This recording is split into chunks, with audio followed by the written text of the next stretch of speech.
E ndërkohë që ky partneritet, bosht kryesor i politikës jashtme shqiptare dhe garanci e pozicionit ton euroatlantik, fiton një kuotë të re historike, edhe një herë akoma, Shqipëria vlerësohet si një aleate e çmuar nga aleati i saj i madh, Shtetet e Bashkuara të Amerikës, në pazarin e Tiranës politike numërohen të ftuarit. 10 jo 10 po sa, 210 jo 210 po sa, 60 jo 60 po sa, 10, 120 etj. etj. Ne nuk e dim ende se sa udhëheqës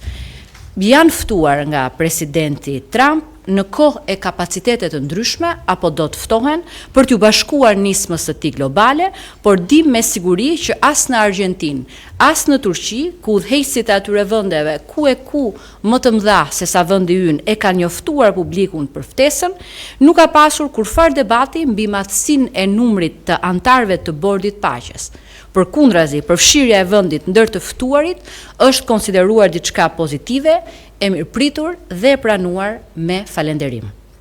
E nëse për ato vende dhe të tjera në përmasat e në peshën e tyre të madhe gjeopolitike, kjo është diçka pozitive, për Shqipërinë e vogël, kjo është diçka e jashtëzakonshme, me një përmas e peshë historike.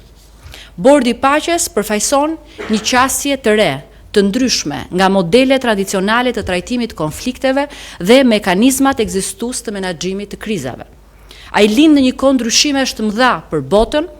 dhe ofrohet si një prirje e re që sfidon inercinë në terrenet e konflikteve të shtresëzuara me dekada të tëra, duke synuar ndërtimin e një paqe që funksionon dhe i reziston kohës.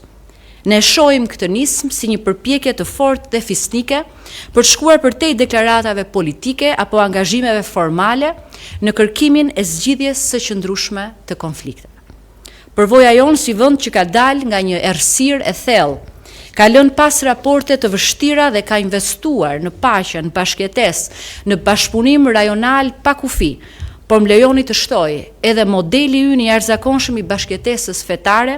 janë një vlerë e shtuar që Shqipëria do ta çojë në tryezën e lartë të Bordit të Paqes me statusin e antarit themelues, i cili jep Shqipërisë një mundësi historike në formësimin e vizionit, parimeve dhe zgjidhjeve të Bordit të Paqes në të mirët njerëzimit.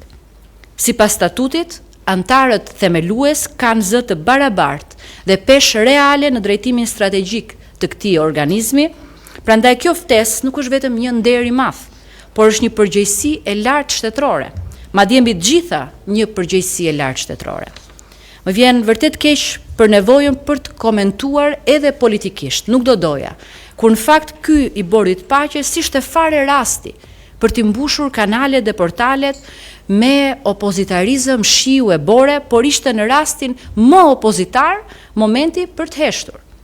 Por besoj se kjo ftesë është e mjaftueshme për të zhbërë të gjitha fabrikimet që kanë qarkulluar kohët e fundit lidhur me qasjen e administratës së presidentit Trump ndaj qeverisë tonë apo vetë kryeministrit, cilat kulmuan me agresionin dezinformues ndaj vendimit të brendshëm të Shteteve të Bashkuara të Amerikës për të rishikuar politikën e vizave të qëndrimit e lejeve të punës në Amerikë për gati gjysmën e vendeve me të cilat SBA-t kanë marrëdhënie diplomatike.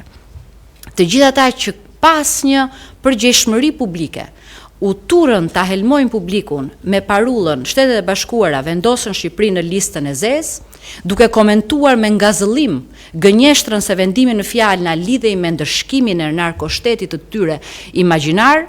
e kanë marrë përgjigjen as më shumë dhe as më pak, po direkt nga presidenti Trump, i cili ka nënshkruar në letrën e tij se Shqipëria është një partner i mrekullueshëm dhe Edi Rama është një udhëheqës i respektuar botërisht.